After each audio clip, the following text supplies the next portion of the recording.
Hi అండి, good morning అందరికీ. ఈరోజు ఎంతో రుచికరమైన సగ్గుబియ్యం అంటాం కదండి. సగ్గుబియ్యంతో చక్కగా మనం సగ్గుబియ్యం ఉపయోగించి ఎన్నో రకాల వంటకాలు, బోళ్ళు రకాల వంటకాలు చేసుకోవచ్చండి.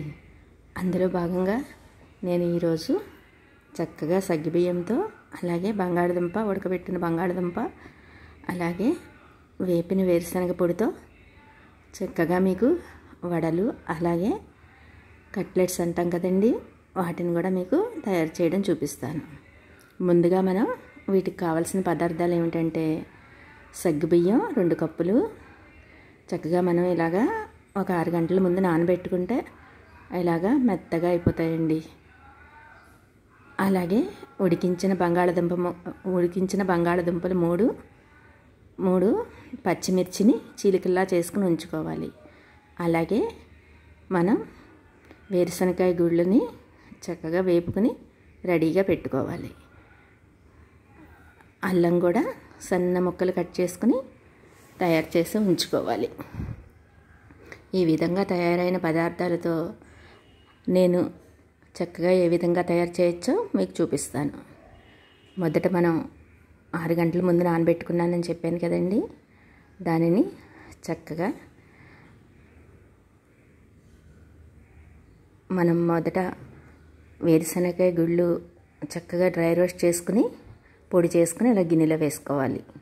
దానిలోకి మనం 6 గంటల ముందు నానబెట్టుకున్న సగ్గుబియ్యాన్ని చక్కగా చిదుముకుంటే ఇలాగా పొడిలా అయిపోతుందండి.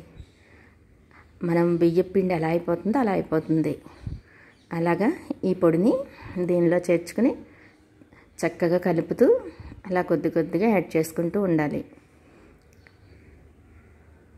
మనం ఇలా సగ్గుబియ్యం నానబెట్టుకోవడం వలన చక్కగా ఎంత బాగా వచ్చాయనండి గారెలు. టేస్ట్ కూడా చాలా అమోఘంగా ఉన్నాయి. ఇలాగా చక్కగా ఈ పిండిని మనం ఇలా కలుపుకుంటూ వేరుశనగకాయ గుళ్ళు అన్నాను కదండి, వాటిని చక్కగా వేపుకుని పొడిలా చేసుకుని దీంట్లో చేర్చుకోవాలి. కలుపుకుంటూ మనం తురిమిన అల్లాన్ని కూడా వేసేసి అలాగే పచ్చిమిర్చి చీలికలను కూడా వేసి చక్కగా బంగాళదుంపలని చూడండి ఇలాగా స్మాష్ చేసి చక్కగా దీనిలో మొత్తం వీటినంతటిని పిండిలాగా గారెల పిండిలాగా వచ్చేస్తుందండి. మొత్తం చక్కగా కలుపుకుంటే మనకి గారెల పిండిలాగా అయిపోతుంది. ఇలా తయారైన పిండిని నేను ఏ విధంగా గారెలు అలాగే వడలు అంటాం కదండి, వడలు తయారు చేశానో మీకు చూపిస్తాను. చక్కగా ఈ పిండిని అంతటిని ఉడికిన బంగాళదుంప అలాగే 6 గంటలు నానబెట్టుకున్న సగ్గుబియ్యం, సన్నగా తరుక్కున్న అల్లం, చీలికల్లా చేసుకున్న పచ్చిమిర్చి, రుచికి సరిపడా ఉప్పు వేసుకుని చక్కగా కలుపుకోవాలండి. ఈ పిండిని కలుపుకుంటే మనకి ఎంతో చక్కగా వడల పిండిలాగా తయారైపోతుంది. చూడండి పిండి ఎంత బాగా రెడీ అయిపోయిందో.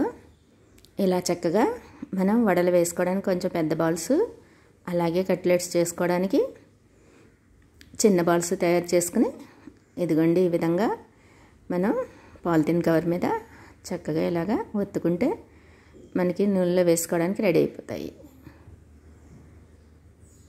మీరు కూడా ఇవి తయారు చేసుకుని మీకు ఎలా వచ్చినాయో నాకు కామెంట్స్లో చెప్పండి. మీ అమూల్యమైన కామెంట్సే నాకు ఎంతో ప్రోత్సాహకరంగా ఉంటాయండి. చూడండి కాగే నూనెలో వేసుకుంటే వడలైతే నూనెలో వేసాను, అలాగే కట్లెట్స్ అయితే చక్కగా పెన్నం మీద సిమ్లో పెట్టుకుంటే పెన్నాన్ని చక్కగా ఇలాగ పెన్నం మీద వత్తేసుకోవచ్చండి. పాలిథిన్ కవర్ మీద అయినా చేసుకోవచ్చు. అలాగే చక్కగా సిమ్లో ఉండగానే పెన్నం మీద వత్తుకుని కొద్ది కొద్దిగా ఆయిల్ వేసి 2 వైపులా చక్కగా కాల్చుకోవాలి. ఎంతో రుచికరమైన మనకి కట్లెట్స్ అలాగే నూనెలో వేపుకోవడం వలన మనకి గారెలు కూడా తయారైపోతాయండి. చిన్న చిన్నవి చేసుకుంటే చక్కగా, మాది పెద్ద పెన్నం కాబట్టి ఒక 6-7 పట్టినాయండి. ఇవి నానబెట్టడం ఒక 6 గంటలే, కానీ తయారు చేసుకోవడం మటుకు బంగాళదుంపలు ఉడికితే చక్కగా చాలా తొందరగా రెడీ చేసేసుకోవచ్చు. చూడండి ఆయిల్ కాగింది. దానిలో ఇలాగా వడలన్నీ చక్కగా వేపుకోవాలి. సిమ్లో పెట్టుకుని వేపుకుంటే చక్కగా ఎంతో రుచికరమైన సాబుదానా అని కూడా అంటామండి. సగ్గుబియ్యాన్ని సాబుదానా పొటాటో వడలు మీకు రెడీ అయిపోతాయండి.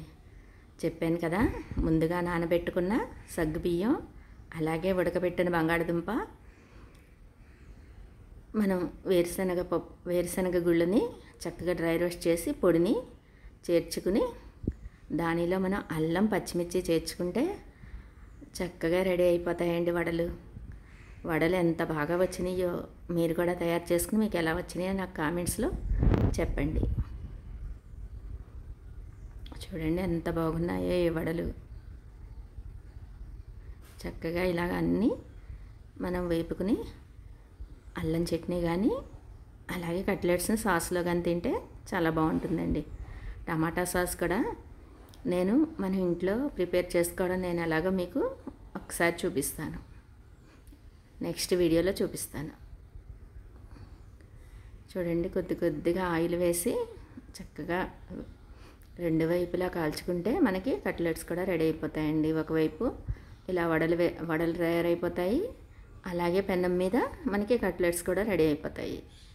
వీటిని అల్లం పచ్చడి లేదా మనం మాగాయి పెరుగు పచ్చళ్ళు వేసుకుని తింటే ఎంత బాగుంటాయోనండి.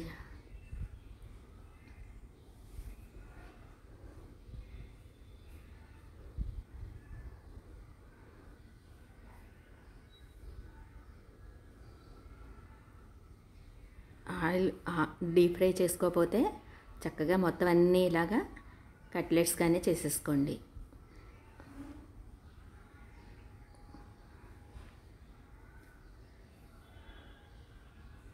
మీరు కూడా తయారు చేసుకుని మీకు ఎలా వచ్చినాయో నాకు కామెంట్స్లో చెప్పండి. లైక్, షేర్, కామెంట్ మాత్రం మర్చిపోవద్దు. చక్కగా సాయంత్రం పూట మనం పిల్లలు స్కూల్ నుంచి వచ్చే ముందుగానే మనం 6 గంటల ముందు సగ్గుబియ్యం నానబెట్టేసుకుంటాం కదండి. అలాగే బంగాళదుంపలను కూడా వంట చేసేటప్పుడు ఉడికించి పెట్టేసుకుంటే వాళ్ళు వచ్చే ముందు చక్కగా ఒక అరగంట ముందు మనం ప్రిపేర్ చేసుకుంటే చక్కగా ఈ విధంగా రెడీ అయిపోతాయండి. చూడండి, ఈవినింగ్ స్నాక్ అలాగే చక్కగా టీ కానీ కాఫీ కానీ మనం రెడీ చేసుకుంటే ఎంత బాగుంటుందో కదండి.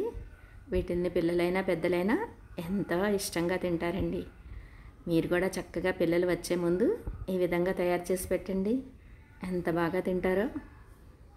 అలాగే కట్లెట్స్ కూడా ఎంత బాగా కుదిరినాయోనండి.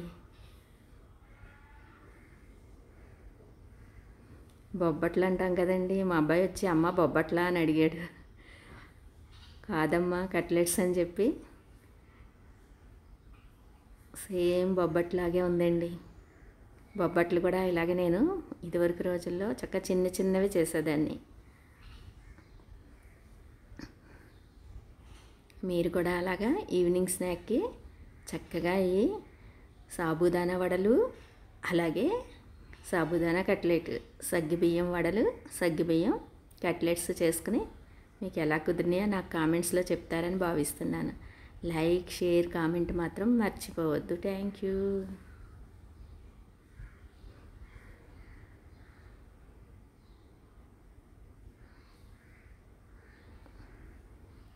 సూపర్గా వచ్చినాయండి.